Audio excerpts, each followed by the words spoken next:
You've tuned into The Mountain Gardener with your host, Ken Lain. Gardening it can be challenging, but with these simple insider tips, you'll reap huge rewards. Now, let's tune into today's Mountain Gardener with Ken and Lisa. And we are back with Lisa Lain in the studio. She comes each week with your gardening questions, just what our neighbors talking about. And I think we can learn some things just by hearing what other gardeners are seeing. I don't know if you saw that, Lisa. What? The customer shot me a huge photo, like close up. He must have a brand new cell phone with photo, whatever, enhanced tomato worm, which on the screen is as big as my monitor. Like it's 20 inches tall. It's like huge, eating his tomatoes. Yeah. I went, ooh, okay. There, that was in Chino Valley. I went, they're out. So here we go. That's the benefit of gardeners sharing with each other. And that's the goal of this segment. Yes. Welcome. Thank you. Good to be back. It is good to be back. Sure. So what kind of question you got, or what are you thinking about this week? Well, I forgot to bring my glasses, so I'm going to have to hold. I got an extra set of cheaters for you. Sorry about that. You folks on the podcast, the video piece, Amazon, or no, who does video? Spotify and Apple does the video piece. Everyone else just does audio. Yes. You get to see my beautiful gal and her. Now that's what is that? Diamond studded cheaters. I'm like, you had these? How did you have diamond studded cheaters? I needed something to read. I needed some help, and they were sitting. A customer left them behind. I could use those real quick. No one's watching. I'm here for you. My name's Ken. Yes. Hi, how you doing? Well, these are pretty fancy diamond studded cheaters I'm reading through. Okay. First question is from Marcy out in Chino. She wants to know what causes the cracking on the top of her tomatoes, and to know, is there any way to prevent that or help that? So where's she at, or what's Chino? Marcy. So that is caused. So when tomatoes crack, or if they get real thick, kind of tough skin, they're all related. That's a difference between daytime temperatures and morning. So in the morning, they're nice and plump. They fill up. During the heat of the day, they kind of shrink and they shrivel. And that fluctuation in the actual fruit size, no, you don't see it changing, but you can see the cracks in it. So you know that this ebb and flow, this plumpiness and then dryness. And so more consistency in the watering is the key. So for me, so if you were tuned in back in April when we were putting our tomatoes in, I said use Aqua Boost crystals. And the reason I did that was so you don't get cracking. So this, because I just knew it was coming. So these are crystals you pour down at the root level and they swell up, hold up the moisture. And then as the plant needs more moisture, it'll take it from the crystals, the Aqua Boost crystals, instead of from the fruit. So you're evening out that water or irrigation pattern. So what you might want to do is come in and get a bottle of that. Just poke a hole down where the roots are, pour it in there. Just do that 3 or 4 times around as best you can. Ideally, if you can put it right underneath the roots where the roots grow through it, that's perfect. But you know what? Life isn't perfect. And you sometimes just taking a big old screwdriver, poking a hole, sprinkling some in there, that's good enough. A teaspoon over here, a few teaspoons, all of a sudden you got this thing going. And the new fruits won't crack at that point. So that's probably the easiest solution. The other one I did see just on tomatoes, I had a customer at the last week's class. They brought a picture of their tomato. It's a small, maybe a golf ball sized tomato, and had classic blossom end rot. So the half of the fruit was blackened. The other half was nice. And she goes, what's going on, Ken? I need help me. And I went, well, that's classic blossom end rot. You need some yield booster. I gave her this bottle of liquid calcium, and it had a picture of that same exact picture she had on her fruit. It's right on the front of the label. So just spray this once a week. All the new fruit will come out clean. So as you see things happening, talk to us, bring a picture. We deal with this all day long. And so, and we can usually pick it up and we just know, we've seen it so many times. We just know, like in our sleep, we dream about this stuff, literally. Rotting fruit. It's not good. You can solve this. And it's usually a mineral deficiency or something going on. Okay. So hopefully that helps her. Right. So the next question is from Janet. She's in Prescott. She said her roses don't seem to be putting on any new buds. She wants to know help get buds going on there. Also, she's fighting aphids. Yeah. Like everybody else. This And, is super easy. Yeah. So just Yeah. need some help. Yeah, Janet, super easy. So you need to come in.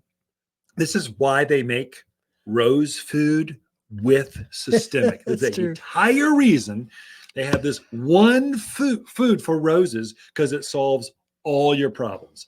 So what you're having is you don't have enough food, or specifically not calcium, phosphorus. So nitrogen, phosphorus, potash. That middle number causes fruits and flowers, especially on roses. So give it some rose food has that juiced up, designed specifically for roses. So give it some rose food, but for you, because you've got aphids, rose food with the bug additive in there. The plant will absorb the nutrients and the bug control and put it inside the flower bud that will keep the flowers, from getting aphids, keep the stems. It taints the sap. The inside of that rose goes from inside out.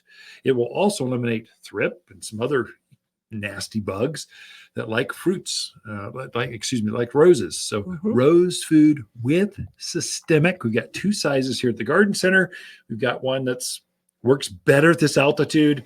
Come talk to us. We're at Easy Drive. If you have a bad aphid outbreak and you want to treat it right away. Oh, sure. Also using the spinosad soap. Sure. Is excellent product for getting rid of aphids. Bring a picture. You bring a picture to us so we can help you analyze how bad. If it's just a few aphids, rose food with systemic will do it.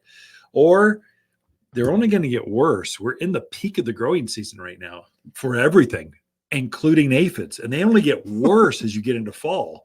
So that spinosad soap is like magic. It's like instantly your problems are all solved, and the long-term solution will be the rose food with the systemic. Use them in conjunction with each other. Right. All right. And the best flowers of the year for roses is Definitely. the best flowers are in autumn. Everyone, spring gets all the glory because everyone's bored. They haven't seen a flower in 6 months. But really, the biggest showiest. That's why all the county fairs, roses in the fall or late summer, is because of that. The best flowers are then. So you get plenty of time. Go for it. Oh, definitely. All right. Last question I think we have time for is from Jake. He says he's trying to decide between Aspen and Birch. Okay. Wants to know, is there one preferable than the other, or any other good trees that you can think of that have a more narrow, he likes the bark, the white bark, that kind of stuff. So Jake, so in the West, we're the southern tips of the Rockies. Aspen is the number one seller.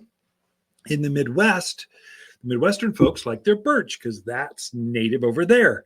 And so I would say they're both good choices. The narrower of the two would be the aspen. So quaking. Now you got to also say, I'm assuming he's talking shopping here and not just phoning in, but there is a Swiss or European aspen. You don't want that one.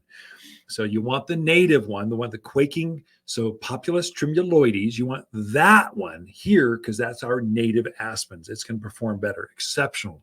There's some beautiful specimens in your neighborhood. I guarantee you, you've got aspens there. They adapt to the clay. They just take our wind. They just grow well here. Birch also does really well. Gets a little wider than aspen does. It's not aggressive. It's not bad. It's got more of a weeper. Aspens are kind of upright, goes to the moon. Birch are kind of more weepy, kind of softer, flowy, just feely kind of thing. Some of it comes down to what look do you want, and then if you want to go more native, most of the white trunked trees in your neighborhood here are quaking aspens. You've got Aspen Creek right there, just outside of town. You got aspens kind of up in Williams. They're famous. And so if you want that, you can have that in your own backyard or front yard or whatever. We just planted 5 of them. We donated them to who was that? Lions Club. They were helping with some new teacher housing up near Taylor's Hicks. We put 1 quaking aspen in front of every single. We just donated some trees to every single unit so it'd make it beautiful. We want what's best for our teachers. That's all we got for this segment. Butterflies bring magic to the garden, and attracting those winged wonders is easy with Water's Butterfly Plant Collection. Waters specializes in local plants and knows exactly which plants butterflies adore. We create a natural, safe, and organic space for you and your beautiful butterflies. Visit Waters Garden Center at 1815 Iron Springs Road in Prescott. Or online at watersgardencenter.com. Smell the flowers that butterflies love and turn gardens into a butterfly paradise. Butterfly. For a more fruitful garden, increase success in the landscape that just feels better, then tune in daily to the Mountain Gardener podcast. Subscribe through your favorite podcast streamer or visit watersgardencenter.com. Better yet, visit me directly right here at Waters Garden Center. Thanks for tuning in.